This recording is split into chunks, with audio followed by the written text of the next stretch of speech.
Perfecto. Muy bien. ¿Sí? Bueno, vamos a empezar con la parte ósea del tórax. Bueno, el esqueleto óseo del tórax lo va a formar el esternón, la columna vertebral torácica, ahí tenemos que hacer esa aclaración, obviamente, y las costillas. Acá nos vas a recordar un poquito al locomotor, ¿no? Volvemos a la descripción de los huesos. Bueno, el esternón es un hueso plano, todos sabemos que está ubicado aquí, en la región anterior del tórax, ¿sí? Tiene una ubicación superficial, es fácilmente palpable, y como algo les había adelantado hoy, tiene tres grandes partes. El manubrio del esternón,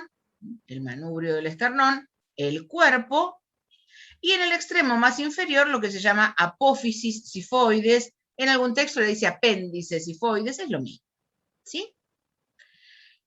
En el manubrio del esternón vamos a tener dos carillas articulares que le decimos escotaduras, como figura aquí, una para la clavícula y otro para, acá dice costillas, en realidad es para el primer cartílago costal. Porque el esternón articula con las costillas, no directamente con la costilla, sino entre ambos está el cartílago costal. Entonces, en el manubrio del esternón tenemos escotadura para la clavícula y escotadura para el primer cartílago costal. Luego tenemos aquí arriba, ¿sí? Algo que es también fácilmente palpable, que se palpa como si fuera una letra U. Eso se llama escotadura yugular. Eso en semiología, cuando uno palpa. Eso si se acostaditos es todo más fácil. Esa es la escotadura yugular. Lo que les comentaba hoy, entre la unión entre el manubrio del esternón y el cuerpo del esternón, tenemos lo que se llama ángulo del esternón, o antiguamente se le decía ángulo de Lewis. Eso, si se fijan, este ángulo coincide acá que dice escotadura, en realidad sería del segundo cartílago costal. Y eso es útil en semiología. ¿Por qué? Miren, acá lo marcamos en la imagen, ¿ven? Ahí está, ángulo del esternón, fíjense que coincide con el segundo cartílago costal. Eso sirve para aprender a contar las costillas. El paciente está acostado, palpamos el esternón, se palpa la escotadura yugular, que es fácilmente palpable, les digo, y después bajan el dedito, y el ángulo hace ahí como un pequeño relieve. Escotadura yugular, van bajando el dedito, eso ya lo pueden practicar ahora. Con la novia, el novio, bueno, a ver, acostate, tengo que palpar el esternón, buscar el ángulo de Lewis, esas cosas ya la pueden ir haciendo. Entonces van bajando el dedito, ahí está, palpamos el ángulo del esternón. Nos vamos a derecha o izquierda, y ese es el segundo cartílago costal. Entonces ahí vamos tocando y decimos, esta es la segunda costilla. Vamos bajando, tercera, cuarta. Eso sirve para saber cuando viene alguien con algún traumatismo de tórax, entonces, a ver, probable. Cuando alguien tiene una fractura de costilla, yo voy pasando el dedito por las costillas, suavemente las empujo, y en alguna pasa lo que se llama el signo de la tecla. Toco la costilla y se hunde. Eso significa que esa costilla está fracturada. Entonces yo puedo mandarlo con un diagnóstico presuntivo de fractura cuarta y quinta costilla. ¿Cómo sé que es la cuarta y quinta? Bueno, por esta maniobra.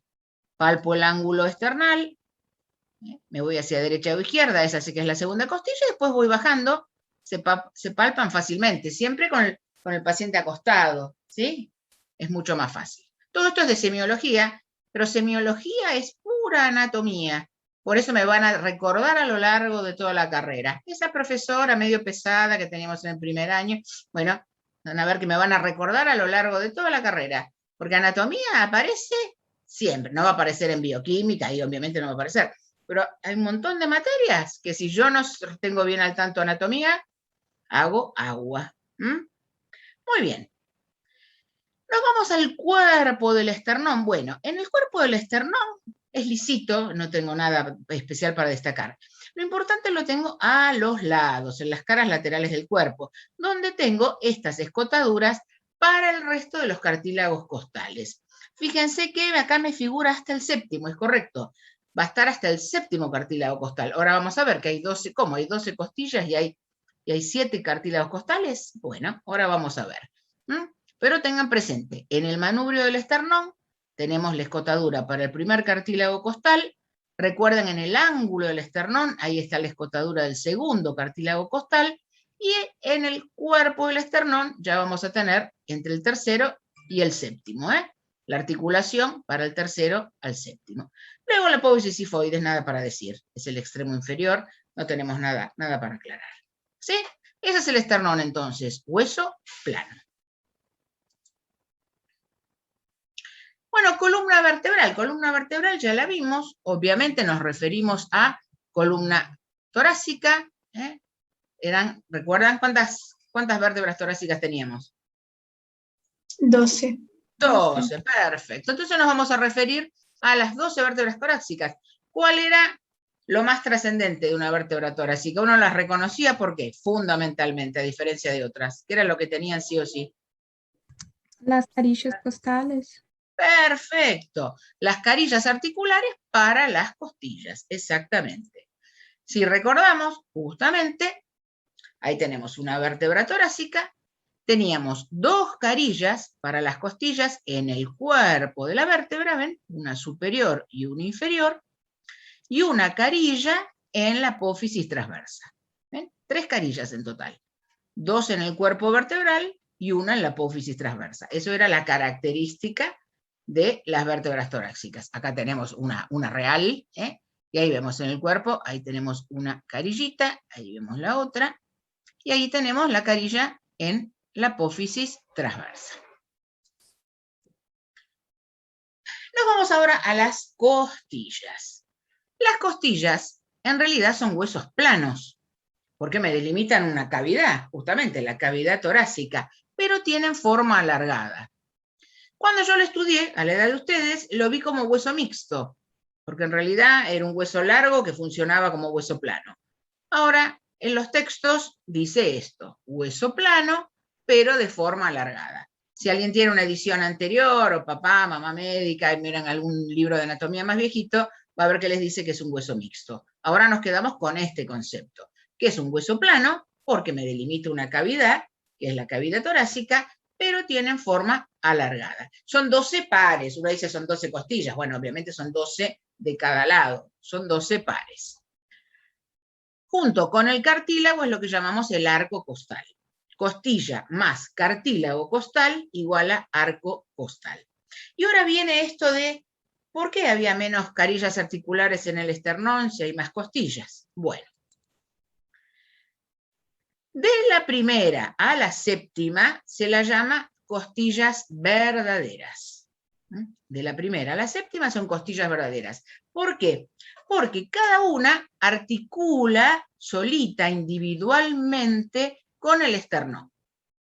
Eso es de la primera a la séptima. Cada una tiene, como vimos, esa escotadura en la cara lateral del esternón que a través del cartílago costal articula. O sea, cada una tiene la suya.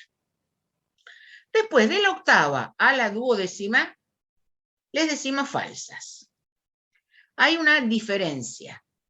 La 8, la 9 y la 10 van a compartir un cartílago, que se llama cartílago costal común, ahora lo vamos a ver en la imagen, que se llama cartílago costal común, la 8, la 9 y la 10, que se une ese cartílago costal común al de la séptima costilla. O sea que no articula cada una solita, cada una tiene un cartílago y va a ir al esternón.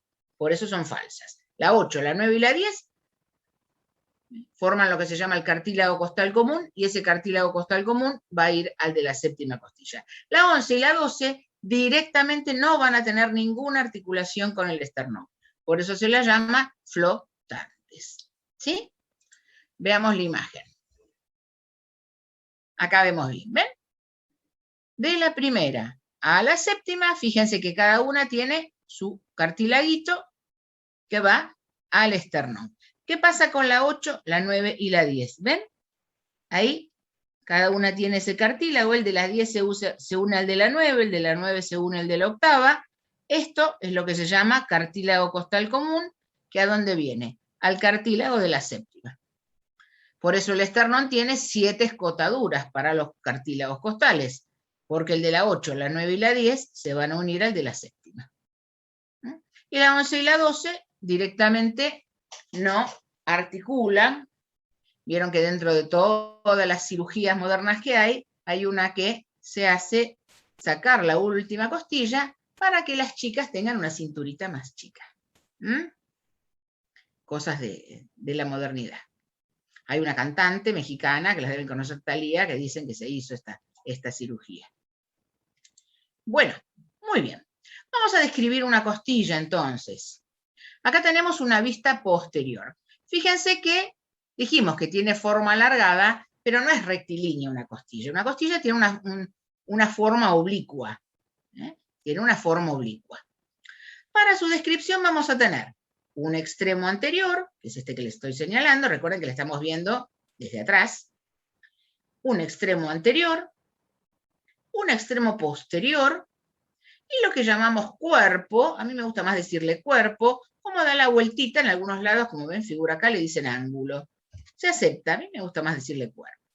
El extremo anterior, ¿qué veo? Bueno, el extremo anterior es liso, aquí va a venir a insertarse el cartílago costal que corresponda. Eso es en el extremo anterior. Extremo anterior liso, no tengo ningún detalle, es lisito, y ahí se inserta el cartílago costal. El extremo posterior, ahí voy a tener la llamada cabeza de la costilla que fíjense tiene dos carillas articulares para el cuerpo vertebral. Esto es la cabeza de la costilla y tiene dos carillas articulares para el cuerpo vertebral. Luego tenemos el cuello, nada especial para decir, y luego tenemos lo que llamamos tubérculo o tuberosidad, que presenta una carilla articular, pero articular con la apófisis transversa de la vértebra. La cabeza con el cuerpo vertebral, cabeza de costilla con cuerpo vertebral, tubérculo o tuberosidad con apófisis transversa. ¿Sí? Eso con respecto a las extremidades. Con respecto al cuerpo vertebral, vamos a tener una cara externa o cara lateral, donde se van a insertar músculos, los músculos del tórax fundamentalmente, y una cara interna o medial.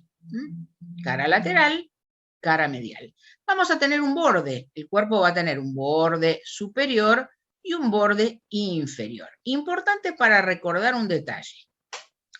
En el borde inferior de la costilla tenemos un surco, que ahí vemos, el surco costal. Allí en ese surco va a ubicarse el paquete vasculonervioso intercostal. Es un paquete, o sea que tenemos, como siempre, arteria, vena, nervio.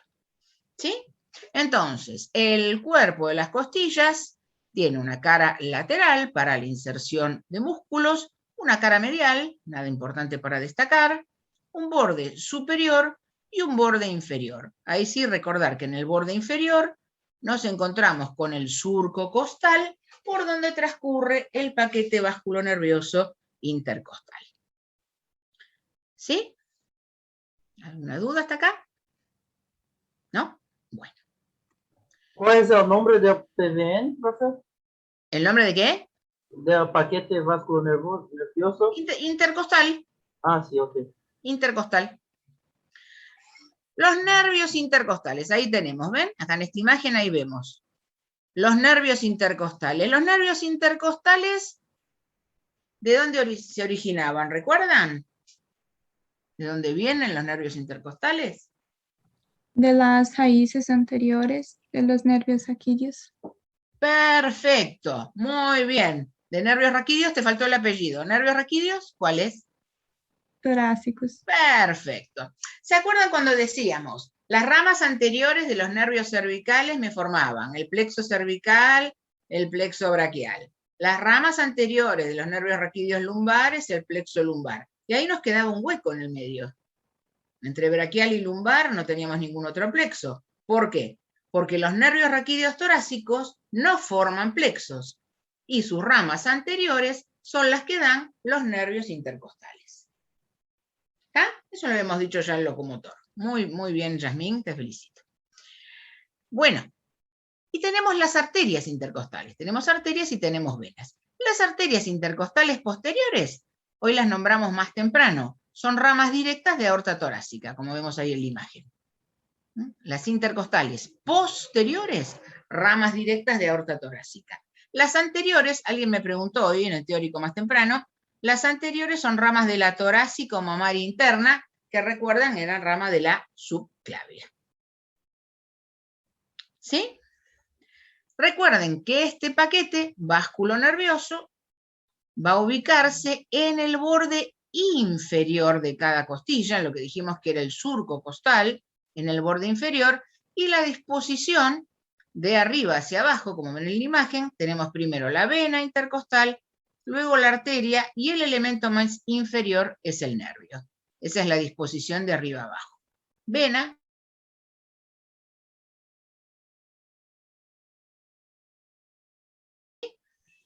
Profe, perdón, ¿puede volver una pantalla y archivar? ¿La chico? Ahí Sí. por si algo no ven.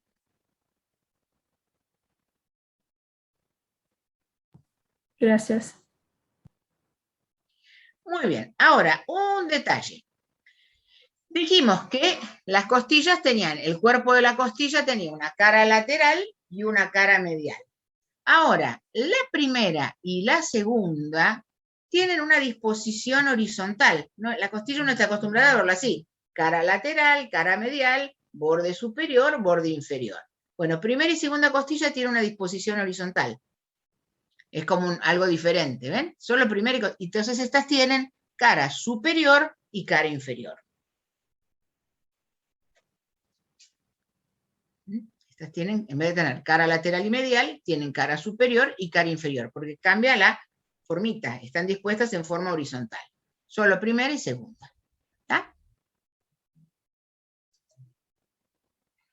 Bueno, los cartílagos costales, me preguntan, ¿cuántos hay? Costillas hay 12 pares y cartílagos, bueno, tengo que decir 10. Porque como vimos, las 10 primeras van a articularse con el esternón. Pero ahí tenemos que hacer la aclaración.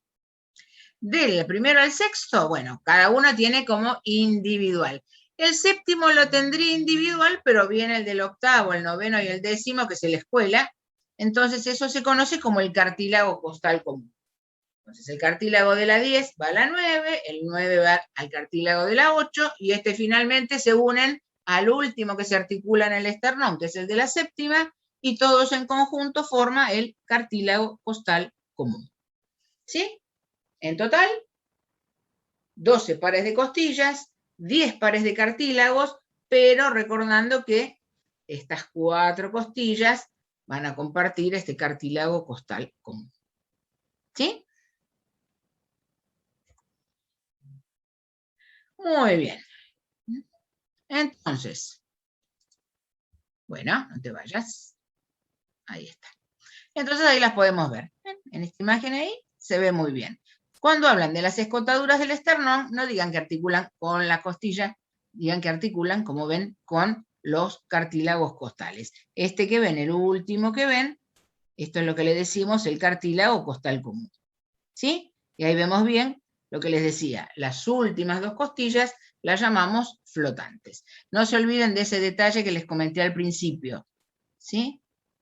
El segundo cartílago costal, por ende la segunda costilla, coincide con el ángulo esternal, lo que me facilita poder contar las costillas. ¿Sí? Bueno, la caja torácica, ¿cómo va a estar delimitada? Bueno, es fácil. Adelante, obviamente, ¿qué tenemos? Esternón y más los cartílagos costales. Adelante, esternón, cartílagos costales. Atrás, como ya sabemos, la columna torácica. A los lados, las costillas. Nos quedan las aberturas. Tenemos una abertura superior, que hoy la habíamos mencionado cuando hablamos de mediastino, una abertura superior del tórax y una abertura inferior. La abertura superior, decimos manubrio del esternón. En realidad, puntualmente, el detalle sería esto que dijimos que era la escotadura yugular.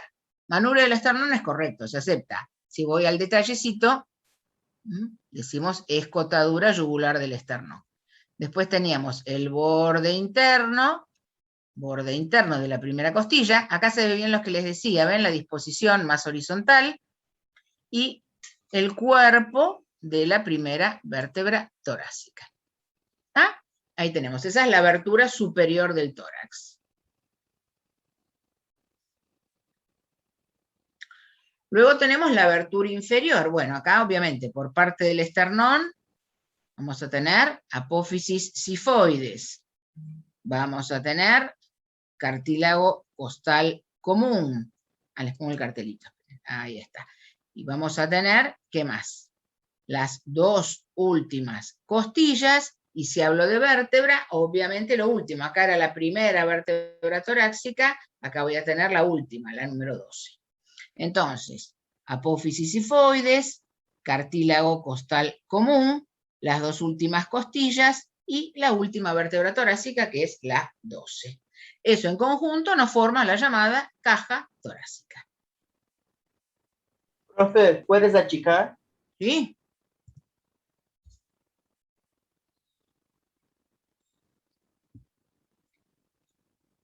Gracias.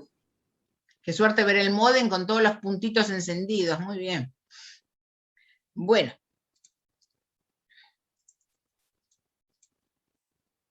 Bueno, con respecto a las articulaciones, justamente, hablando de las articulaciones de las costillas con las vértebras. Un detalle. Dijimos que la cabeza de la costilla tenía dos carillas articulares que articulaban con el cuerpo, pero un detalle importante. Vieron que dijimos que cada cuerpo vertebral tenía dos carillas, bárbaro. Pero cada costilla articula en dos vértebras. Articula en la carilla costal inferior de un cuerpo y la superior de otro. O sea, acá si lo ven solito, la vértebra articula en la carilla inferior de un cuerpo vertebral y en la carilla superior del otro. No los dos de la misma vértebra, ¿no? Como ven ahí. En el inferior de una vértebra y en el superior de otra. Esas son las costovertebrales. Cabeza de la costilla con cuerpo vertebral. Son articulaciones planas. La otra articulación va a ser entonces el tubérculo o tuberosidad de la costilla con la carilla costal que tenía en la apófisis transversa. Esa la llamo costo transversas. Y también son articulaciones planas. Pero recuerden ese detalle. Cada costilla articula en dos cuerpos vertebrales. ¿Sí?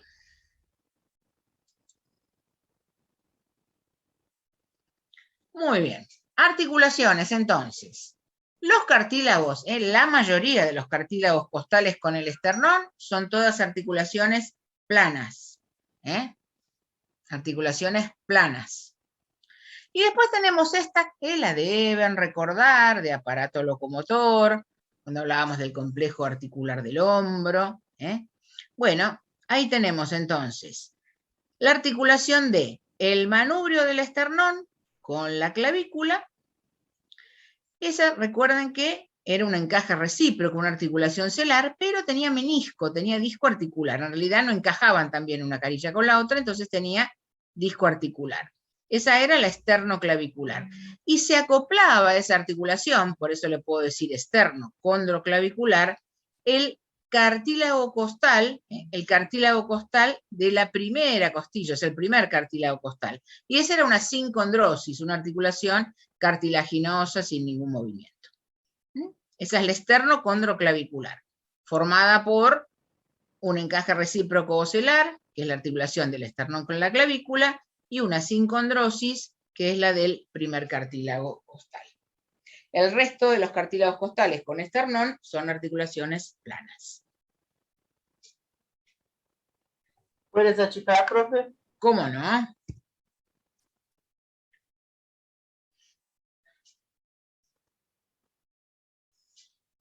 Muchas gracias. Muy bien. Ahí en el chat tengo, si hay alguien que me quiere preguntar algo, porque veo que el chat se mueve, pero recuerden que yo no lo veo mientras estoy compartiendo pantalla. Profe, es solamente sobre las pantallas de la primera clase. Ah, bueno, perfecto. Vos les pasas todo, no hay problema. Muy bien. Bueno, nos vamos ahora a los músculos del tórax, ¿sí? Nos vamos ahora a los músculos del tórax. Vamos a tener 3 regiones. Una región anterolateral, donde acá algunos nos van a sonar, porque los habíamos nombrado en axila. Ahí tenemos, ¿recuerdan? Pared anterior de axila, pectoral mayor, menor y subclavio. Y el serrato anterior o mayor formaba parte de la pared externa. Región costal. Bueno, en la región costal, los que tienen que recordar bien son los primeros. Los que son importantes son los músculos intercostales. Después estos son puro nombre, pero en realidad no tienen ninguna importancia funcional. Están los supracostales o elevadores de las costillas, los subcostales y el triangular del esternón o transverso del tórax. Los pueden poner todos en la misma bolsa. Estos tienen poco y nada de importancia funcional. Bueno, no te vayas. Ahí está. Los que nos interesan son estos, los intercostales. Esos no se olviden. Y en el diafragma, obviamente, la región diafragmática, solamente el diafragma.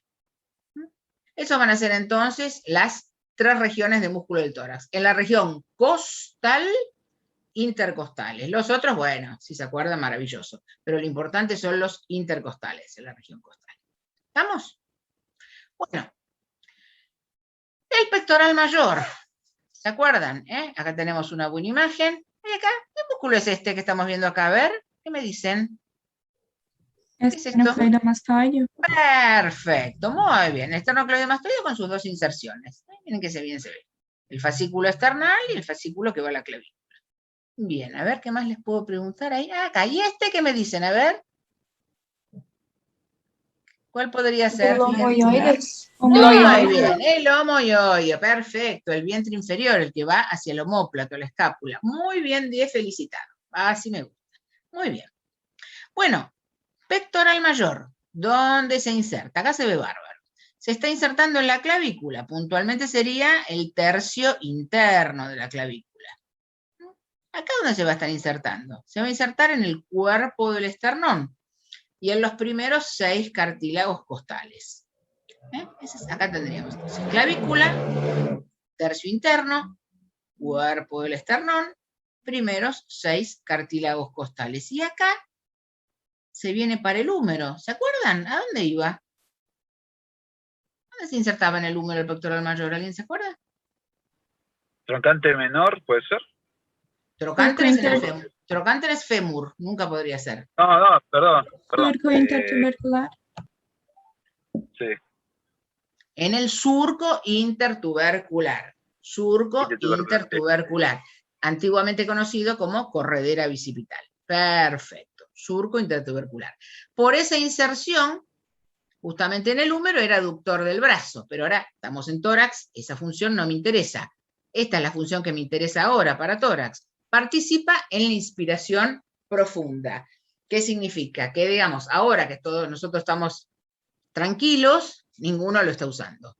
Esto es cuando dicen respire hondo, o estoy agitado, que vine corriendo. Si no, no participan en lo que es la respiración normal, tranquila. Por eso se aclara inspiración profunda. Ahí sí participan. Ahí podemos ver entonces toda la región anterolateral. Ahí vemos recién pectoral mayor. Ahí vemos por transparencia el pectoral menor. El pequeñito subclavio, que ahora vamos a volverlo a ver. Y ahí vemos el serrato anterior o serrato mayor. Acá los vemos mejor todavía. Sacamos el pectoral mayor, ahí tenemos pectoral menor. Pectoral menor. El pectoral menor, ¿se acuerdan? Se insertaba en la apófisis coracoides de la escápula, ¿sí? Y de allí viene, como ahí pueden ver en la imagen, hacia la tercera, cuarta y quinta costilla. Ahí lo vemos bien. Apófisis coracoides y de ahí a tercera, cuarta y quinta costilla. El pequeñito subclavio, abajo de la clavícula, va de la clavícula a la primera costilla. Clavícula, primera costilla. Y luego tenemos este grandote, el serrato anterior o serrato mayor. Esto que ven acá, porque viene desde atrás, se va a insertar en el borde interno de la escápula Y después esto se le dicen digitaciones. ¿Digitaciones por qué? Imagínense como que si fueran dos manos que agarran el tórax desde atrás, y bueno, esto parece como si fuera cada uno un dedito. Por eso se le dicen digitaciones. Esos se insertan de la segunda a la novena costilla. De la segunda a la novena costilla. Van a venir entonces del borde interno de la escápula, y luego estas digitaciones, que vienen, ¿ven? Cada digitación se inserta en una costilla, puntualmente de la segunda a la novena.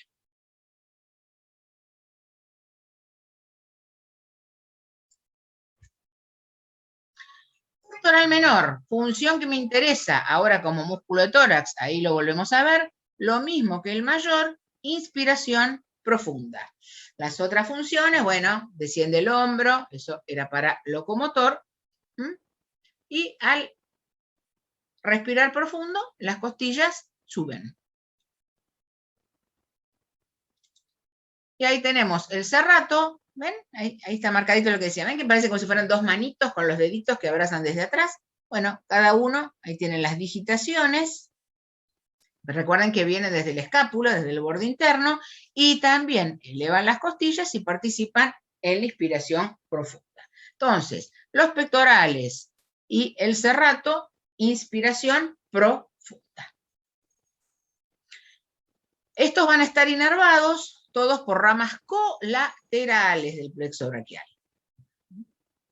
que tienen el mismo nombre del músculo, ramas colaterales del plexo braquial. Bueno, nos vamos a músculos de la región costal. Como les dije, donde tienen que apuntar los cañones es a los músculos intercostales. Obviamente se llaman así porque se van a insertar del borde superior de una costilla al borde inferior de la otra. Ocupan el espacio que queda entre costilla y costilla, de un borde al otro borde, ¿sí?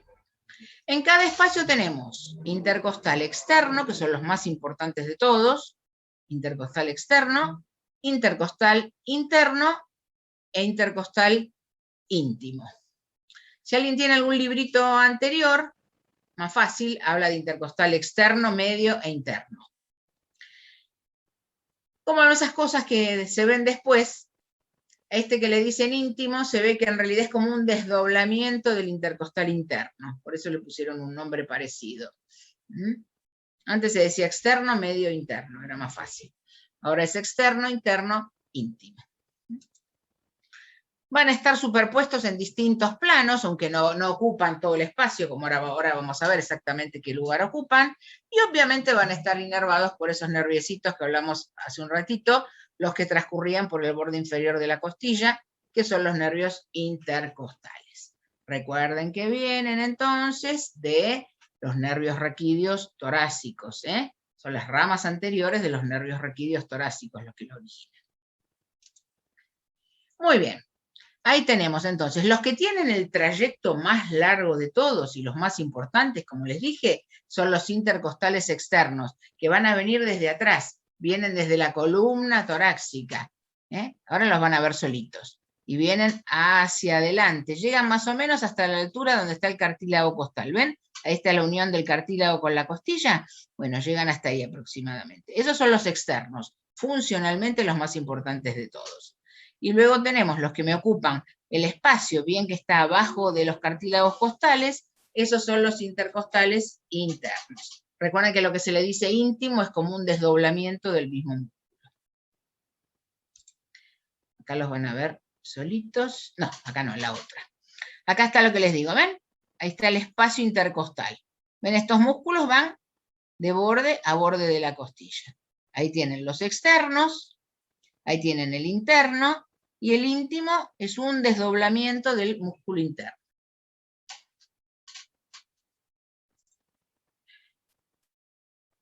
Acá, ¿ven? Acá se ven muy bien. Ahí están, los externos e internos, así por separadito. Los externos vienen, como les dije, desde atrás, de la articulación de la costilla con la apófisis transversa, hasta adelante, hasta donde está, ¿ven? La unión de la costilla con el cartílago, ¿ven? Esos son los intercostales externos. Desde atrás, puntualmente articulación costo-transversa, hasta la articulación entre el cartílago costal y la costilla, costo-condral. El otro sector, ven, inmediatamente, la parte más anterior del espacio intercostal, quedarían bien por debajo de los cartílagos costales, esos son los internos. Ahí solito se entiende mejor.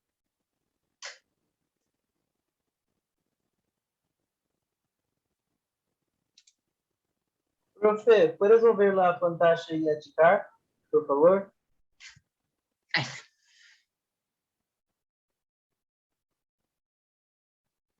Gracias. De nada. Bueno. Funciones. Los intercostales externos, después del diafragma, el diafragma es el principal músculo inspirador. Si yo tengo que pensar en un músculo de la respiración, uno solo, es el diafragma.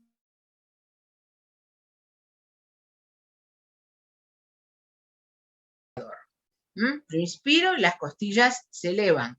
Bueno, después del diafragma, en importancia, los intercostales externos. Los internos e íntimos participan en lo que es la expiración, cuando suelto el aire, pero participan sobre todo en lo que va a ser la expiración forzada. La expiración normal, como estamos ahora, no necesita de ningún músculo. Sobre todo participan en lo que es la expiración forzada, cuando estoy agitado, que viene corriendo. Ahora igual después va a aparecer un cuadrito al final con todo esto. ¿Sí? Entonces no se olviden de ese detalle. Músculos de la región costal, apunten los cañones, intercostales. Los más importantes de todos, los externos. ¿Por qué? Porque después del diafragma son los principales inspiradores. Los otros, como les dije, de esta región, poco y nada de importancia. Son músculos chiquitos, no nos aportan demasiado. También los inervan los mismos nervios intercostales.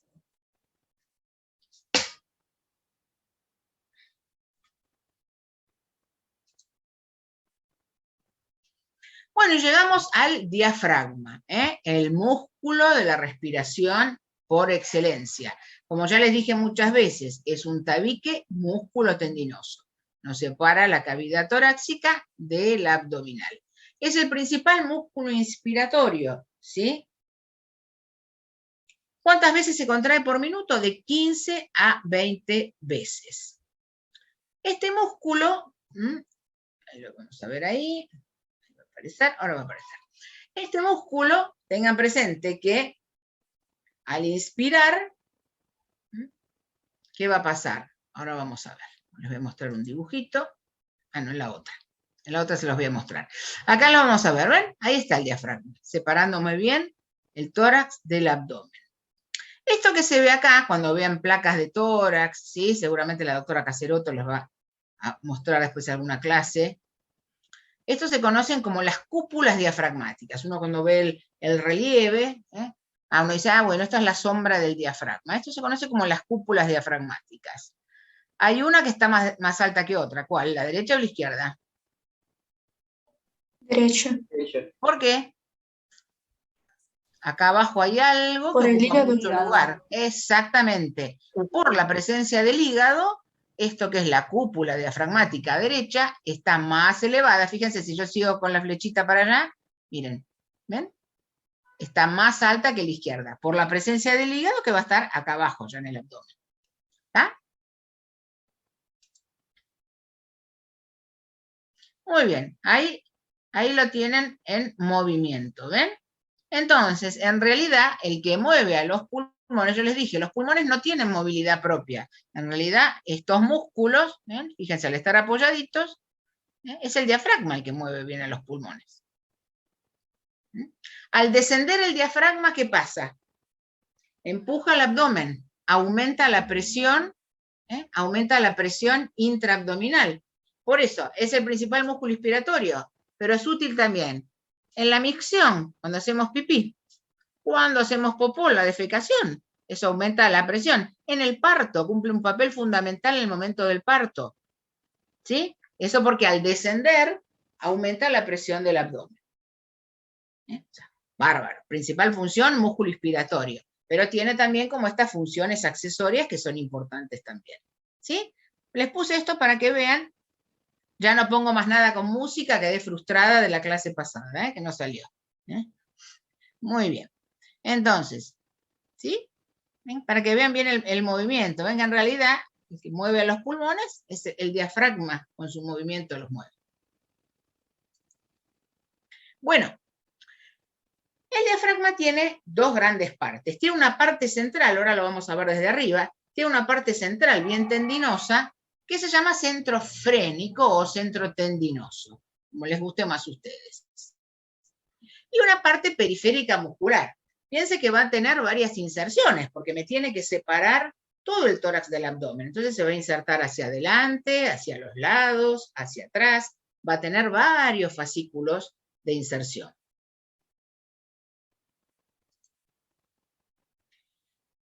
El centro frénico, ahora lo vamos a ver, clásicamente se dice que tiene la forma de un trébol con 3 hojas. Hojas o folíolos, si usamos el término en botánica, uno anterior, uno derecho y uno izquierdo. Acá tenemos una vista superior del diafragma, acá lo estamos viendo desde el tórax, ¿sí? Ahí tenemos, esto que parece como si fuera una especie de ratoncito que nos queda ahí, ¿ven? Este sería el folíolo anterior y estos son los otros 2 folíolos, uno derecho, uno izquierdo. Ese es el centro frénico o centro tendinoso. Y todo el resto que ahora tenemos que ver son todos los fascículos musculares que tenemos que van a ver dónde se insertan. ¿Sí? Si vemos la vista inferior,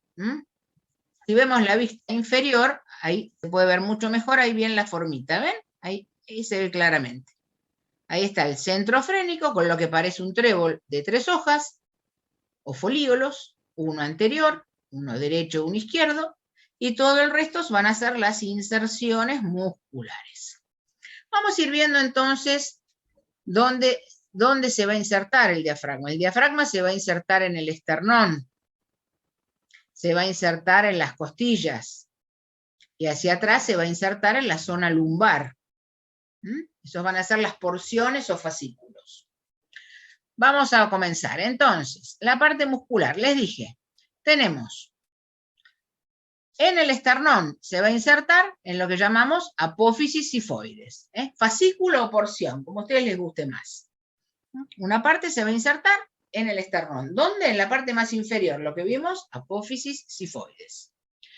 Luego, se va a insertar en las costillas. ¿En qué parte se insertan? En los arcos costales. Arcos costales, ¿qué era? Costillas más cartílago. En los 6 últimos.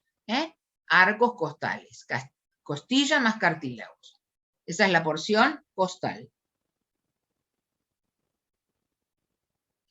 Y luego tenemos los que vienen, ¿sí? La llamada porción o fascículo lumbar, que van a formar, esto que ven aquí en la imagen, que ahí se ve bien, esto es lo que se conoce como los pilares del diafragma. Son estas inserciones en la columna lumbar. Acá tenemos uno, y ahí tenemos otro. Esas son las inserciones hacia atrás. La porción lumbar, en que se abren 2 haces, y esos se llaman pilares.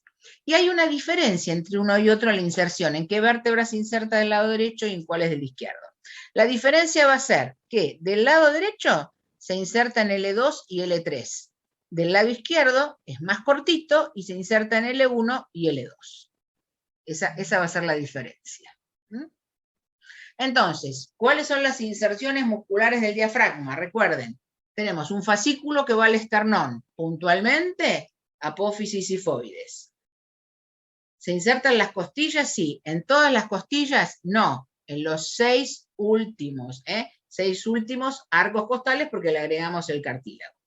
Y hacia atrás en la columna lumbar, a través de lo que llamamos pilares, derecho e izquierdo. El izquierdo más cortito, ocupa L1 y L2. El derecho un poquito más largo, llega hasta L3. ¿Está? Muy bien. ¿Cómo va a estar irrigado el diafragma? Bueno, vamos a tener las arterias más importantes que lo van a irrigar son las llamadas arterias frénicas. Hoy, unas las vimos hoy más temprano, eran ramas de aorta torácica, son las frénicas superiores, ramas directas de aorta torácica. Las frénicas inferiores también son de la aorta, pero son de aorta abdominal. ¿Ven? Ahí tenemos, ahí está, ahí vemos claramente el tabique. Entonces, una de las últimas ramitas que me da la aorta, aorta torácica, son las frénicas superiores. Una de las primeras ramitas que me da aorta abdominal son las frénicas inferiores, ¿sí? Y después tenemos unas ramitas que colaboran, que son las pericardiofrénicas y musculofrénicas, que vienen de la torácica o mamaria interna. ¿Recuerdan? La que venía de la subclavia. Pero las arterias principales, se les puede llamar, las pueden encontrar como arterias diafragmáticas también, pero ahora se utiliza mucho más lo de arterias frénicas. Esa es la irrigación principal. Frénicas superiores, aorta torácica. Frénicas inferiores, aorta abdominal.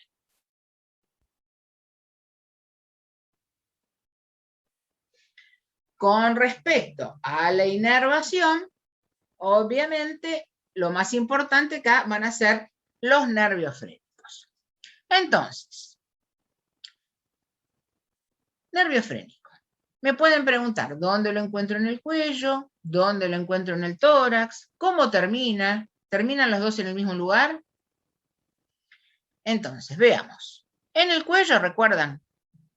Ahí se ve muy bien. ¿De dónde venía el nervio frénico primero? ¿Ver de dónde se originaba? Plexo cervical profundo. Perfecto. ¿De qué rama puntualmente? T4. Muy bien, 10. Perfecto. En el cuello, ¿recuerdan? Sobre el escaleno anterior. Sobre el escaleno anterior. Perfecto. Muy bien. Hoy más temprano vimos en el tórax, ahí los vemos, en el tórax, ¿dónde estaban? Por delante de los pedículos pulmonares. Del lado derecho y del lado izquierdo era igual. ¿Dónde encuentro el nervio frénico en el tórax? Por delante de los pedículos pulmonares. ¿Sí? Recuerden de estudiar bien eso que les enseñé hoy. Bárbaro. Y después, ¿qué va a pasar? Bueno, después vamos a tener una diferencia con los nervios frénicos. ¿Por qué? Porque este es el frénico izquierdo. El frénico izquierdo termina sobre la cúpula diafragmática izquierda, como vemos acá. El frénico derecho va a atravesar el diafragma. Ahí si lo siguen, ahí lo va a atravesar. Y el frénico derecho va a llegar al abdomen, ahí nomás, cruza el diafragma y termina ahí nomás, y va a formar parte de un plexo nervioso muy importante en la irrigación del abdomen, que se llama plexo solar o plexo celíaco.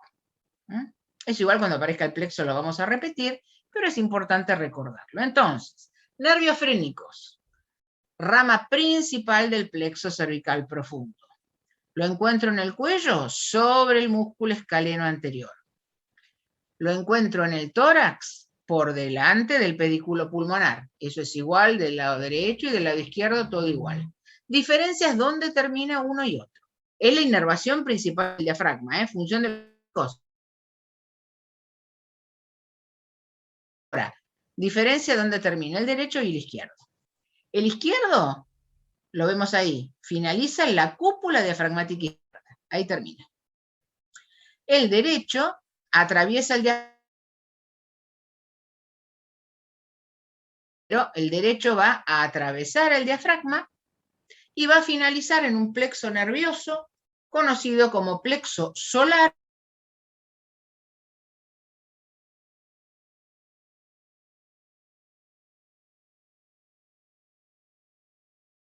¿Estamos? E quanto ao lado esquerdo, profe, ¿Cómo? eu não compreendi o percurso do lado esquerdo.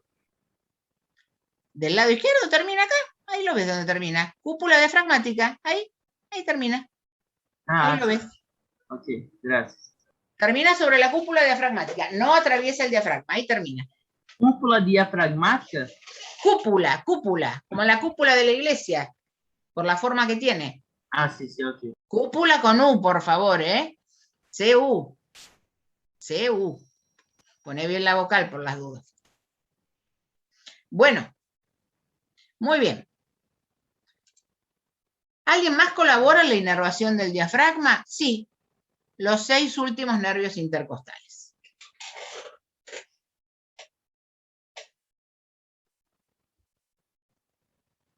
Muy bien. Bueno, ¿qué pasa? El diafragma me separa tórax del abdomen, pero hay estructuras que tienen que ir del tórax hacia el abdomen o al revés, del abdomen ir hacia el tórax. Entonces tienen que atravesarlo. Eso es lo que se conoce como los hiatos diafragmáticos. Justamente, eso es el lugar por donde van a pasar. A ver, ¿cuáles son las 3 grandes estructuras que atraviesan el diafragma? Hay algunas más chiquitas, pero hay 3 grandes estructuras que van a atravesar el diafragma. Una, que vemos acá coloreada en azul, es la vena cava inferior. La vena cava inferior va a estar, acá la estamos viendo, del abdomen va a pasar hacia el tórax, desemboca en el corazón. Viene desde abajo, ya vamos a ver, en su momento viene el recorrido de la cava inferior. Pero está viniendo, ahí la veo por el abdomen y tienen que llegar al corazón, o sea que sí o sí lo va a atravesar. Una es la vena cava. Después lo contrario, la aorta. La aorta, por eso decimos, aorta descendente, hay torácica y abdominal. Obviamente que la aorta tiene que atravesar el diafragma, porque tiene que pasar al abdomen. Y después el esófago. El esófago tiene un trayecto largo, el esófago en el tórax y va a desembocar en el estómago. El estómago está en el abdomen, o sea que el esófago también tiene que atravesar el diafragma. Esas son las 3 grandes estructuras que lo van a atravesar. La cava inferior al revés, de abdomen a tórax. Aorta y esófago, de tórax a abdomen. Eso constituye lo que se llama hiatos diafragmáticos. Y esos son los 3 principales. Hay que saberlos en este orden, porque me pueden preguntar, ¿cuál es el que está más adelante? ¿Cuál es el que está más atrás? Bueno, el que está más adelante es el de la vena cava inferior. Luego tenemos el esofágico y el más posterior de todos es el de la aorta. Ese es el orden. Vena cava inferior pasa más adelante, esófago un poquito más atrás y bien más posterior, aorta. Cada uno va a tener compañía. Acompañando a la vena va a haber algo, acompañando al esófago va a haber algo, y acompañando a la aorta vamos a tener algo. ¿Tengo que saber algo más? Sí. La altura vertebral en la que está cada uno de estos hiatos. Eso también lo tengo que saber. Acá tenemos una vista superior. Esta es una disección mía de hace unos cuantos años. Creo que todavía era cámara con rollo, con rollo de fotos. No sé si ustedes lo conocen, ni deben saber lo que es una cámara con rollo de fotos, que uno sacaba 14 fotos porque no sabía cómo iban a salir.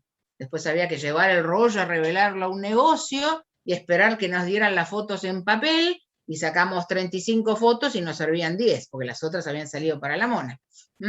Bueno, eso era antes. Ahora todo es mucho más fácil, la sacamos hasta con el celular. Pero antes era así. Uno hacía una disección y tenía que ir con la cámara especialmente. Era todo algo muy, muy especial. Ahora es todo más fácil. Bueno, acá tenemos entonces, en esta imagen, esto es una vista superior. Acá estamos viendo el diafragma en la vista superior. Esto que están viendo acá es un cuerpo vertebral. Bueno, ahí tenemos los 3 grandes hiatos del diafragma. ¿Ven? El que está más adelante es el de la vena cava. Como es una vena, vieron que la estructura de la vena siempre es más blandita. Fíjense que si miramos, ya se ve esto medio como blandito, no es igual. Esto es el esófago, fíjense ese bordecito, acá muscular, este bordecito medio festoneado, este es el esófago, y esto es una arteria, ven que bien armadita, que redondita, miren la diferencia con la vena. Esto es una vista superior. Tengan presente que la aorta va a estar pegada a los cuerpos vertebrales y siempre del lado izquierdo, a la izquierda de la columna. Entonces el más posterior va a ser el hiato aórtico, luego tenemos el del esófago y el más anterior, la vena cava inferior. ¿Sí? Miren qué linda imagen.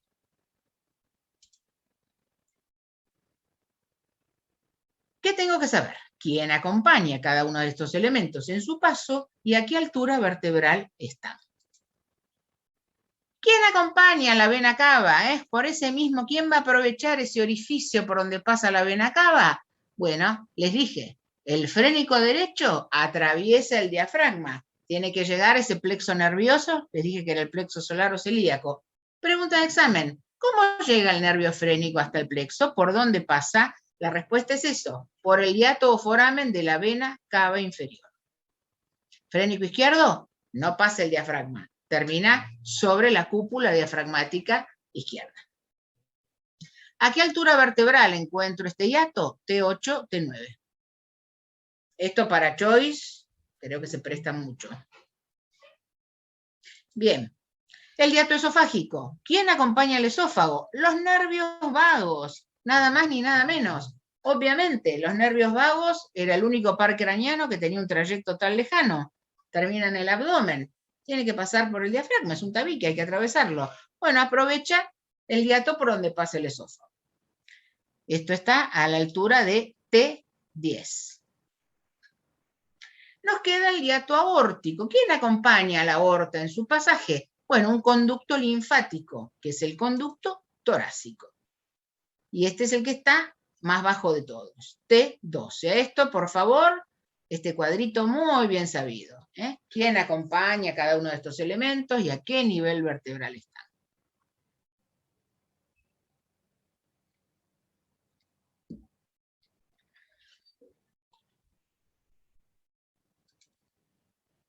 Muy bien.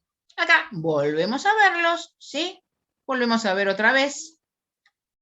Esta es una vista desde el abdomen. Otra vez vemos entonces la vena cava, el esófago, el aórtico.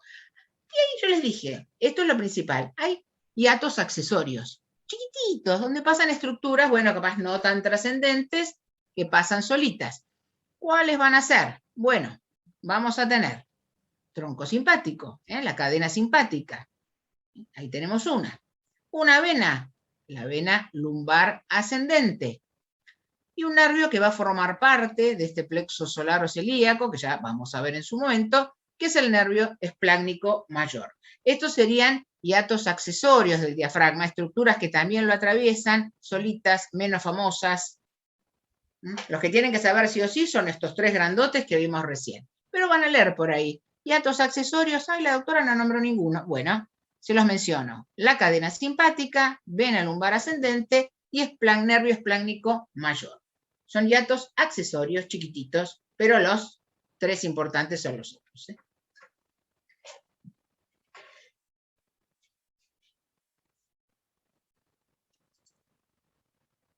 Bueno, muy bien. Hemos visto todos los músculos. Entonces, respiración normal, como estamos nosotros en este momento, que es una respiración en reposo, estamos todos sentados, tranquilos. Bueno, en la inspiración, ¿quiénes participan? Los músculos principales. El diafragma, el número 1, y en segundo lugar teníamos los intercostales externos. La expiración, como les dije, en este momento no necesitamos de ningún músculo. La misma elasticidad que tiene el pulmón, vieron que el pulmón es muy blandito, muy friable. Ahora, llegamos corriendo, ¿sí? Estamos agitados, bárbaro, ahí ya deja de ser en reposo y es una respiración forzada, y acá sí se agregan muchos más músculos. En la inspiración vamos a mantener los mismos de antes, pero se agregan los que nombramos.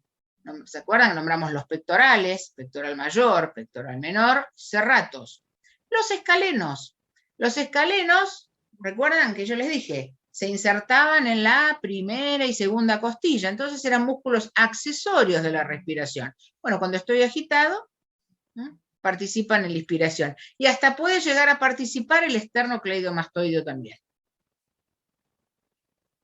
En la expiración forzada participan los intercostales, pero internos, intercostales internos, y los músculos de la pared abdominal. Cuando estoy agitado, la panza se mueve un montón. Esto también lo van a ver bien en fisiología. Cuando vean fisiología respiratoria, se vuelve a ver. Hay todo un capítulo de lo que es la mecánica respiratoria, pero por lo menos esto sí lo tengo que saber.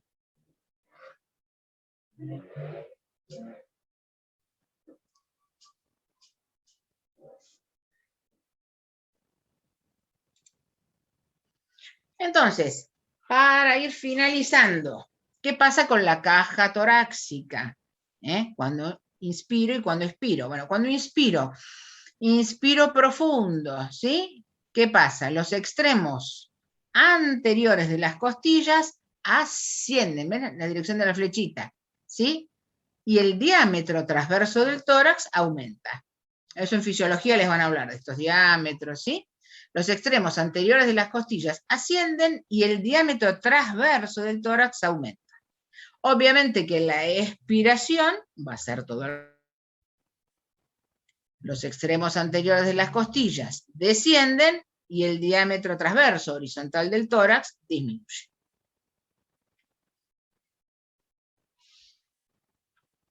¿Sí? Es un capítulo grande, mecánica ventilatoria, o alguno de ustedes capaz les gusta hacer neumonología en algún momento, ellos tienen un manejo bárbaro de todo esto. Bueno, y esto sería entonces todo lo que tienen que saber. Ahí volvemos a ver entonces, ahí está todo en movimiento. ¿Está? Esta es la parte más, me parece más sencilla. Así que vamos a salir.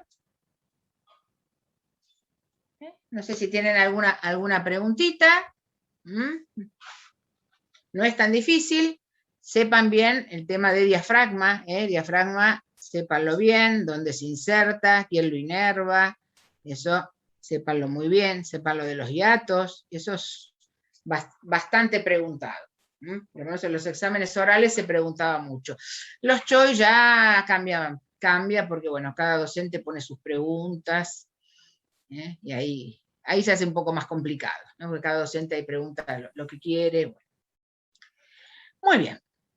Bueno, acá están todos los datos.